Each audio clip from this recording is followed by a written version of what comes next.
Bonsoir à tous et bienvenue pour cette quatrième soirée de ce parcours sur les 5 sens des soirées canapé.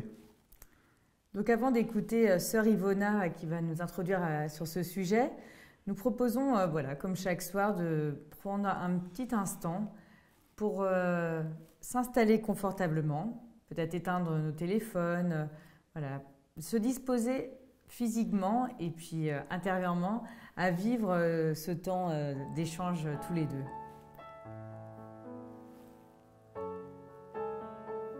Nous pouvons fermer les yeux quelques instants, peut-être pour déposer les tensions des derniers jours, peut-être et aussi ce qui a été bon aujourd'hui. Laisser de côté peut-être certains aspects matériels pour être disponible à écouter et à parler ce soir.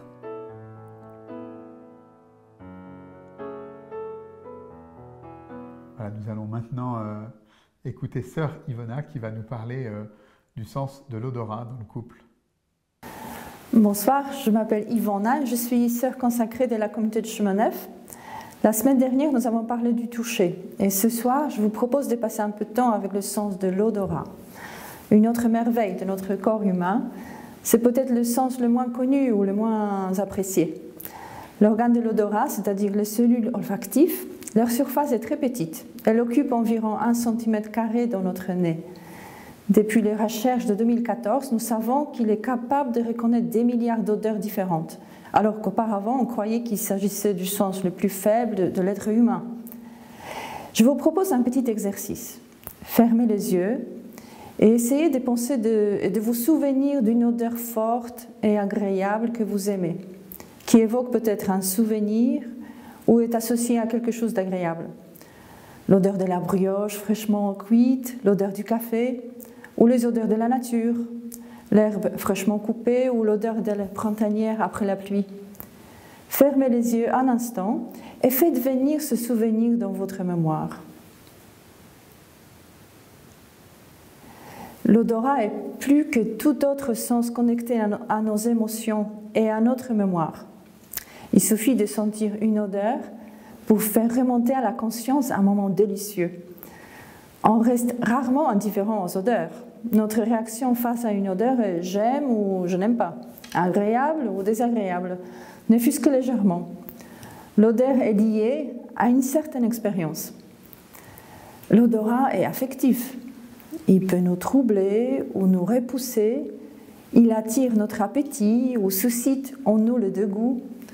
Une odeur peut être agréable, elle peut aussi nous surprendre par son intensité et sa force. L'odeur peut nous faire sentir ou pas en sécurité. Pour moi, l'odeur liée à la sécurité, c'est vraiment l'odeur du pain frais. C'est le petit déjeuner du dimanche matin, un bon moment gratuit dans ma famille. On n'était pas pressé pour aller à l'école ou au travail. On pouvait traîner à table, rester en pyjama. L'odorat est le sens probablement le plus fin de l'être humain. Et chaque individu sur la planète pourrait avoir une empreinte odorante personnelle, comme une empreinte digitale. Nous avons notre odeur spécifique. J'imagine que dans votre couple, vous reconnaissez bien vos odeurs.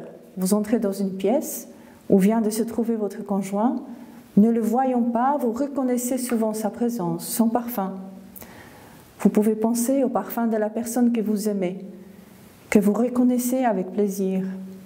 Les parfums qui vous mettent dans un état de tendresse, d'excitation, rien qu'en pensant à elle, à lui. Comme c'est facile de dire « je l'aime », sa proximité me manque, c'est son parfum. Ça réveille mon désir de l'avoir près de moi. Ça me rappelle le passage de Cantique des Cantiques sur la bien-aimée qui se promène dans le jardin.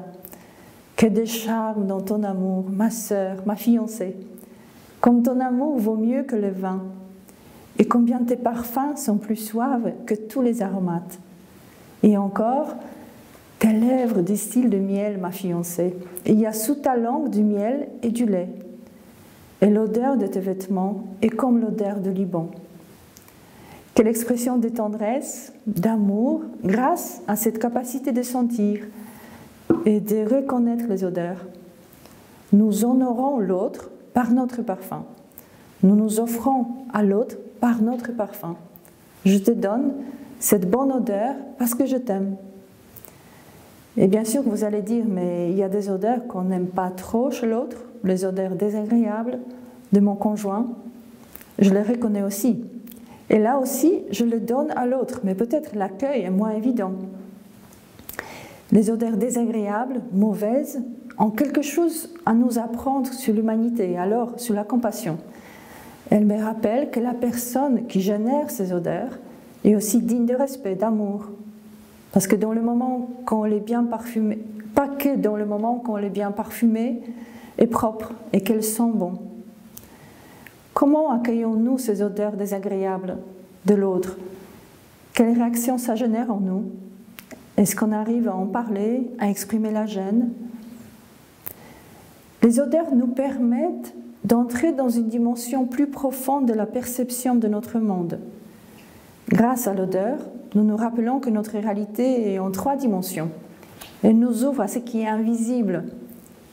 Helen Keller, qui était sourde et aveugle, écrit dans un de ses ouvrages « Les meilleures et les plus belles choses du monde ne peuvent être vues, entendues ou même touchées.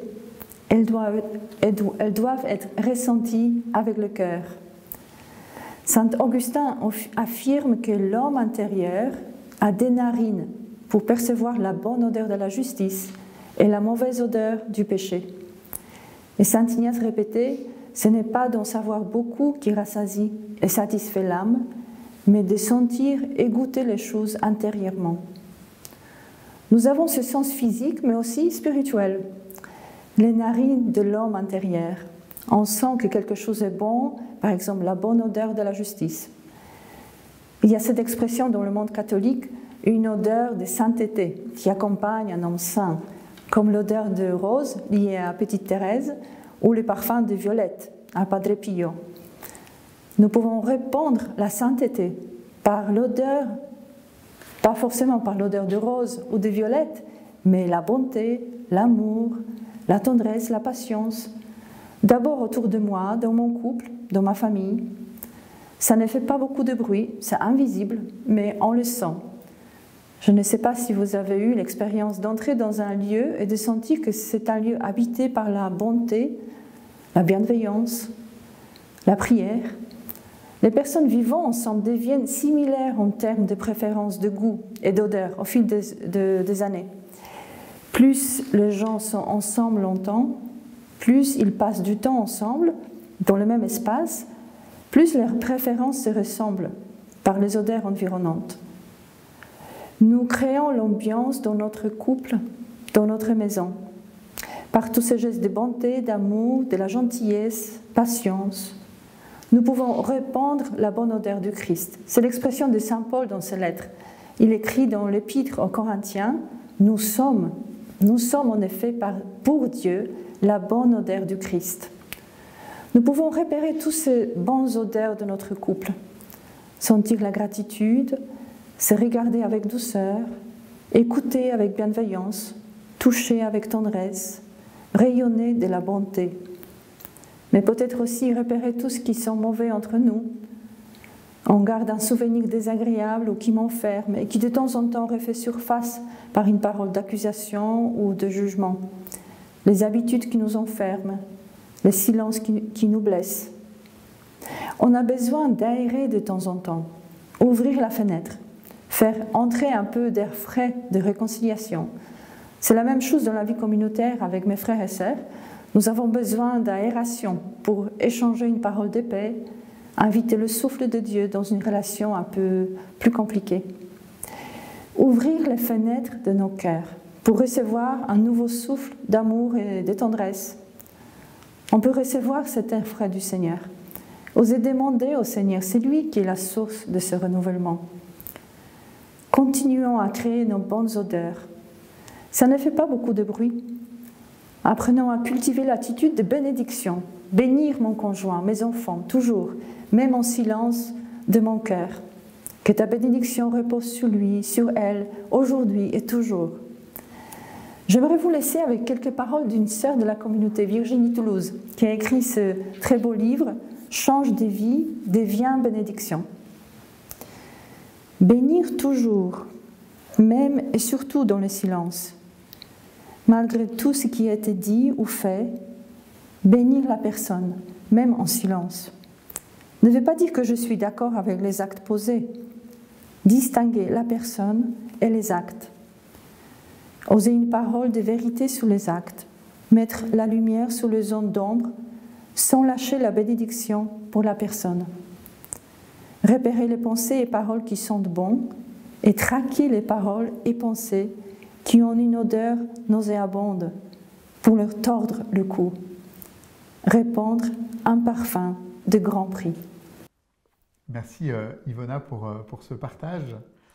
Nous arrivons maintenant au cœur de notre soirée, ce temps d'échange que vous allez prendre ensemble. Donc, comme pour chacune des soirées, à partir des questions que nous allons vous proposer, nous vous invitons à prendre d'abord un temps seul, en prenant des notes sur voilà, ce qui vous vient, ce qui vous paraît important, puis de prendre ce temps de partage où l'un après l'autre, vous pourrez exposer ce qui vous est paru important.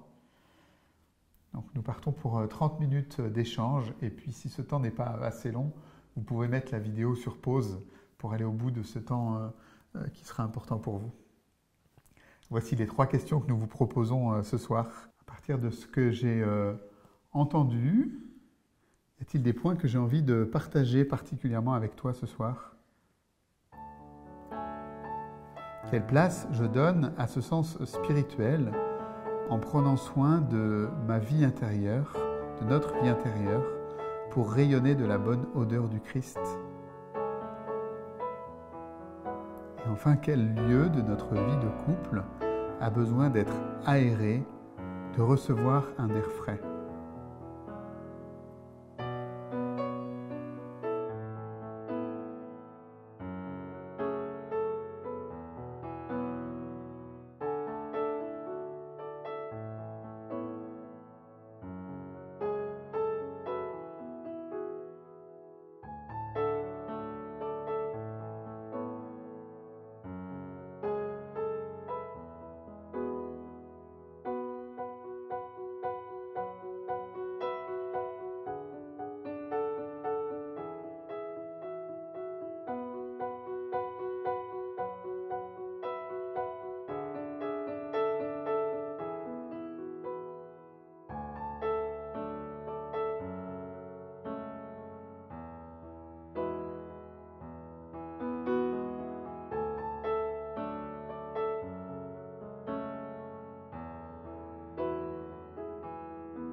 Nous allons maintenant conclure cette soirée ensemble par une prière d'alliance, une prière toute simple que vous pouvez vivre régulièrement chez vous, seul ou en couple. Dans notre cœur, nous pouvons dire merci au Seigneur pour sa création, pour notre corps qui nous permet de sentir des milliards d'odeurs, ces odeurs qui nous apaisent, qui nous donnent de la joie. Nous pouvons dire aussi pardon au Seigneur dans notre cœur, peut-être pour ces odeurs nauséabondes dans nos pensées, parfois dans nos paroles. Et nous pouvons adresser une demande au Seigneur qu'il vienne visiter notre couple, qu'il nous donne un nouveau souffle, un air renouvelé dans notre couple.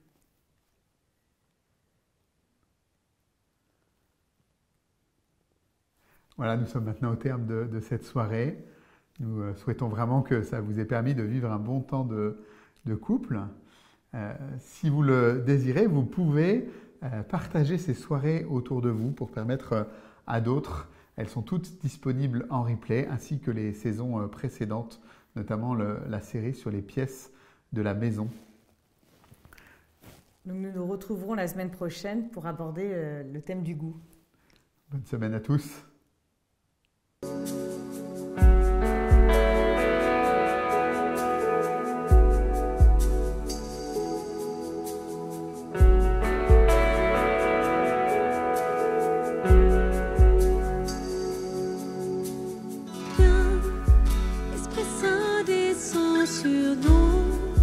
Comble-nous de ton amour, que rayonne ta bonté. Viens, envoyé du Dieu très haut, viens et fortifie nos corps, et fais de nous ta demeure.